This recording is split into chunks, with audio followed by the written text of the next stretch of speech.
কয়দিন তো আমার আবহাওয়া খুব খারাপ যাইতেছে। তো আজকেও আবহাওয়া খারাপ। এই দেখতে আছেন আমাদের এই পিছনে যে গড়টা দেখতে আছেন এইটাই কিন্তু আমাদের গড়, এই ভাঙাচুরা একটা গড়।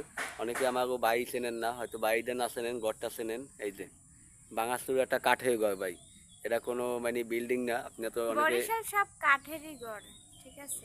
বইছিল্লা তো বলেন না, অত উন্নতি গড় উঠাইতে পারি না। বিল্ডিং ওই মাটি দিয়ে বিল্ডিং, হ্যাঁ, এবার ইটা দিয়ে বিল্ডিং আমরা উঠে দিতে পারি না, আমরা কাঠ দিয়া গড় করতে পারি, সেইটাই করলাম। ওই দেখেন তো কেমন হয়েছে গড়টা অবশ্যই বলবেন। আর কালা দেখায় কেন, সেইটা যদি আপনি প্রশ্ন করেন যে গড়টা কালো দেখায় কেন, তো সেই উদ্দেশ্যে আমি একটাই বলবো যে কালো দেখায় এখানে তেল দেওয়া হয়েছে, মাইডে তেল, যেটাকে আমরা বলি মাইডে তেল। ওইটা দিলেই গড়টা কালা হয়ে যায় এবং কাঠটা ভালো থাকে। কাঠটা অনেক দিন লাস্টিং করে এবং অনেক বয়স পায়। এই জন্য এই গড়টায় মানে তেল দেওয়া হয় যেহেতু কালো। এবং অনেকে রং দেয়, রং দিলে আবার অন্য কায়দায় দেখা যায়, কিন্তু আমরা দেখি তেল। আর কি এই তেলটা দিলে একটা যে পোকায় কাঠের ভিতর যে গনে গনে যে খায় না, আমরা ওইটা বলি, খায় না। ওইটাও খায় না।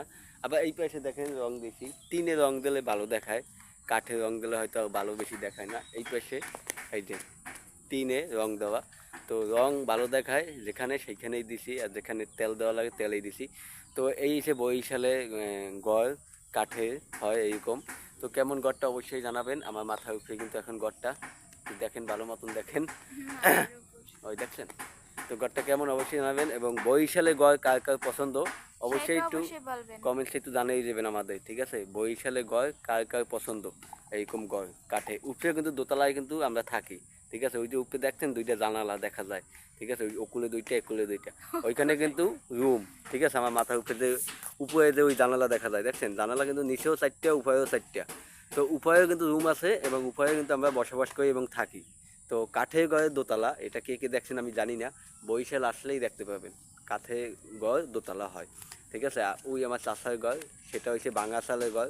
ওইটা হচ্ছে এক চালে মানে নামানো, ওইটাকে বলে আমাদের দিকে এক চালে নামানো বাঙা চাল, ঠিক আছে। তো ঘরের নাম আছে, তো সেটাই এক চালে নামানো, এই জন্য একটু দেখা যায় হ্যাও। তো একটা নিয়মে একটা ঘর উঠানো হয়। তো অবশ্যই আমাদের ঘরটা কেমন হয়েছে অবশ্যই জানাবেন। এর সুন্দর সুন্দর ঘর আছে, তো সেটাও যদি দেখতে চান অবশ্যই জানাবেন, আমি দেখাবো। হয়তো আমাদের নাই, অন্য মানুষে আছে, সেইটা ভিডিও করে এনে আপনাকেও দেখাবো যদি আপনি দেখতে চান ভাই। যদি আমাদের পাশে থাকেন এবং আমাদের সাপোর্ট করেন এবং যদি কমেন্টসে জানান ভাই আমরা এয়ারসিনটা একটু ভালো ঘর কী আছে আপনার এলাকায় দেখান, অবশ্যই আপনাকেও দেখিয়া এই জিনিসটা আমি করবো, ঠিক আছে। আজকে আবহাওয়া তো দেখতেই আছেন, খুব আকাশ মেঘলা। এবং বরিশালে গয় কার কার পছন্দ অবশ্যই সেটা আপনারা জানিয়ে দেবেন, ঠিক আছে। অনেক দেশে গয়ই দেখি, ঠিক আছে, সব দেশে গয় মানে এক দেশে এক রকমের নিয়ম, কিন্তু আমাদের দেশে নিয়মটাই সেই রকম।